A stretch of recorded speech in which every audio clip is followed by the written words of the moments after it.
মর্মান্তিকভাবে বাজ পড়ে মৃত্যু হলো ৬৫ বছরের এক কৃষকের। ঘটনা তেলিয়ামুড়া থানাধীন লেম্বুছড়া এলাকায় বুধবার। ঘটনার বিবরণে জানা যায়, অন্যান্য দিনের মতো বুধবার নিজ কৃষি জমিতে কাজ করতে গিয়েছিলেন স্থানীয় খোকন মালাকার নামের এক কৃষক। এরপর বুধবার বজ্রপাত সহ বৃষ্টি শুরু হলে যে যার মতো ছুটতে থাকেন।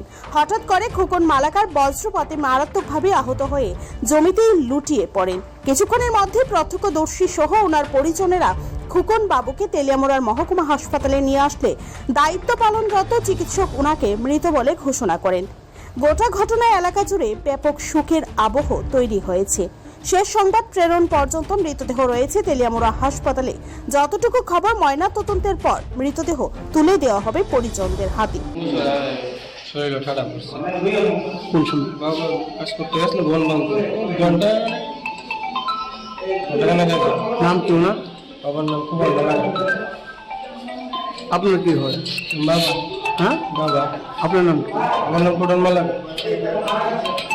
হসপিটাল লাইন পর্যন্ত কি দেখেছে? হ্যাঁ, হসপিটাল লাইন পর্যন্ত কি দেখেছে?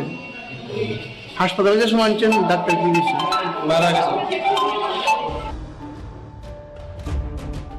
Bureau report, Tripura news 8।